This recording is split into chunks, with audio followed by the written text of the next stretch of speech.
Bueno, abrimos el noticiario de esta mañana hablando del descubrimiento en el estado de Jalisco de 4 personas contagiadas de COVID que pues tienen la mutación E484K que está presente en la variante sudafricana del SARS-CoV-2, entre otras, e incluso se llegó a hablar de la posibilidad de una variante mexicana del coronavirus.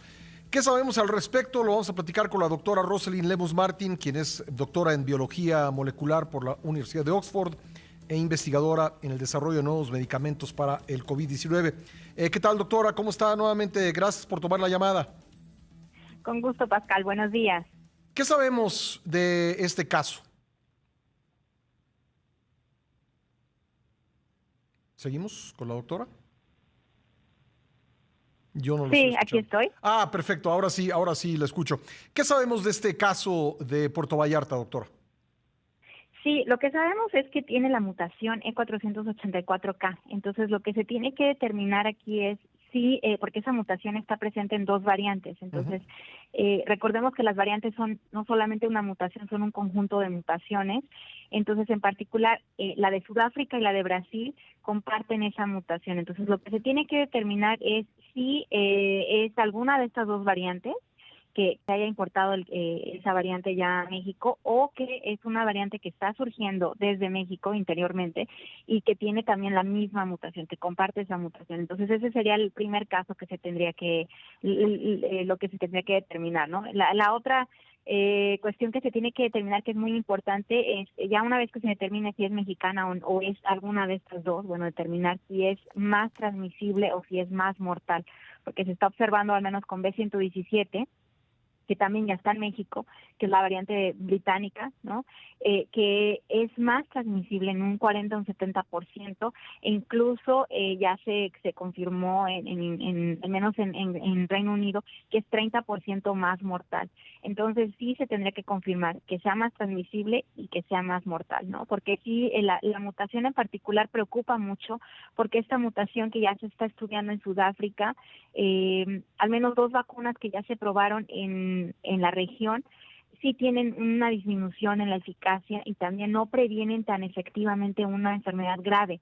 Además de que se observó una disminución muy importante, al menos de 6 veces, incluso hasta casi 7 veces en los anticuerpos, lo que se llama anticuerpos neutralizantes, que son básicamente los anticuerpos que neutralizan el virus, ¿no? Entonces, es los anticuerpos que genera la vacunación, que es el punto más importante de batalla contra el virus. Entonces, si hay una disminución clara, lo que va a pasar es que, bueno, que la vacunación y la inmunidad que adquirimos cuando nos enfermamos de COVID-19 ya no va a ser tan fuerte, y entonces se van a dar más las reinfecciones, ¿no? Que es lo que se está estudiando en Sudáfrica, que al menos 50% de las personas que se estudiaban en Sudáfrica se estudió su sangre y se observó que sí se perdía esta actividad neutralizante, y entonces ya no estaríamos protegidos contra una reinfección de forma natural, y al menos en la vacunación sería menos efectiva. Entonces, por eso preocupa mucho esta mutación en particular. Déjeme tratar de decirlo así, a ver si lo estoy resumiendo de forma correcta. Si no, por favor, corríjame. Es una mutación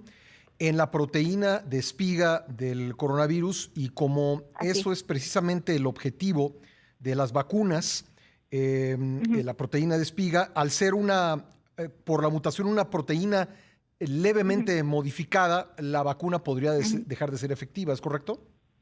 Así es, efectivamente. En particular, bueno, hay muchas mutaciones. De hecho, las variantes que se están observando tienen muchas mutaciones en la proteína de pico. Sí. De hecho, que tienen, por ejemplo, B117 tiene 23 mutaciones en la proteína de pico, pero en particular esta mutación lo que hace es que modifica la proteína de pico de tal forma que los anticuerpos que se generan, que son los neutralizantes, ya los evade, ya no reconoce No reconocen, prácticamente, correcto. no lo reconoce tan fácil a la proteína de pico. Entonces por eso disminuye los anticuerpos neutralizantes considerablemente. De hecho, Moderna hizo el estudio donde se observa claramente una disminución de al menos 6 veces los anticuerpos neutralizantes. Y bueno, ya Pfizer y Moderna ya dijeron que sus vacunas sí van a funcionar, sí efectivamente van a funcionar, pero van a funcionar en un porcentaje más bajo, Sí. ¿no? Si se está observando 95%, bueno, se puede observar mucho menos, un 80, un 70%, ¿no? Que es lo que preocupa, sobre todo porque ya se están probando nuevas vacunas en esa región, y las nuevas vacunas que todavía no se han aprobado, que es Novavax, Johnson & Johnson, que sí tienen buenos resultados, sí se observa una disminución con esta variante en particular. Ahora, usted me dice, una variante es un conjunto de mutaciones. Veo que la Así. sudafricana tiene 3 de consideración. Aparte de esta, la Ujú, E484K, tiene otra que se llama N501Y y ujú, tiene una más que se llama K417N. Y se lo así. pregunto, lo que le pregunto es lo siguiente, en la presunta variante mexicana, ¿sabemos qué otra mutación tiene aparte de esta E484K? Todavía no, hasta el momento solamente se ha determinado esta, por eso sería importante, bueno, se va a hacer la comparación, se tiene que hacer la comparación de la secuencia con las otras dos variantes, la sudafricana y la brasileña, Ujú. para ver si se tienen las mismas mutaciones, si se trata de la misma variante o solamente se comparte esta mutación E484K, y cuáles otras mutaciones podría tener esta variante si se determinara que es mexicana, que es otra variante totalmente diferente. Se tendría que determinar qué otras mutaciones tiene y estudiar esas mutaciones de cerca. Sí, porque digamos, si tuviera las mismas mutaciones de la sudafricana o de la brasileña, ya no estaríamos hablando de una variante mexicana, sino que Así es. estas variantes brasileña o sudafricana llegaron a México.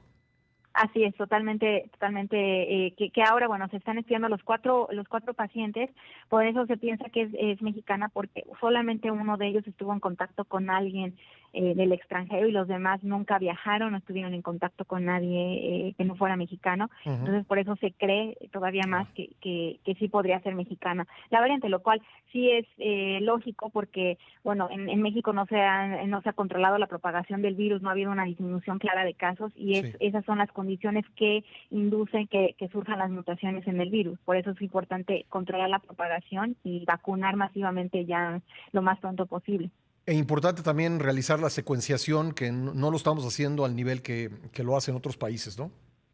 Así es, definitivamente hacer la secuenciación. De hecho, en Reino Unido, bueno, la muestra que se detectó de B117, la muestra era desde septiembre y se detectó hasta diciembre. Entonces puede ser el caso que en México ya esté esta Ujú. variante circulando y que apenas se está detectando. Por eso es muy importante, así como mencionas, la vigilancia epidemiológica genómica, detectar cuántas personas ya tienen esta variante, porque alguna de las dos variantes, B117 o esta variante en particular, si se determina que es mexicana, podrían convertirse en las predominantes, que es lo que ya se está observando en Estados Unidos, Sí, que ya, bueno, Estados Unidos ya se tienen las tres, la británica, la sudafricana y la brasileña, claro.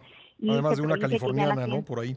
así Pues además también la de Ohio, sí, entonces sí. ya se predice que ya van a ser las predominantes en las siguientes semanas y Ujú. los casos van a aumentar considerablemente. Pues doctora, como siempre, un gusto platicar con usted. Muchísimas gracias por tomar la llamada. Con gusto Pascal, buenos días. La doctora Rosalind Lemus Martin, doctora en biología molecular por la Universidad de Oxford e investigadora del desarrollo de nuevos medicamentos contra el COVID-19.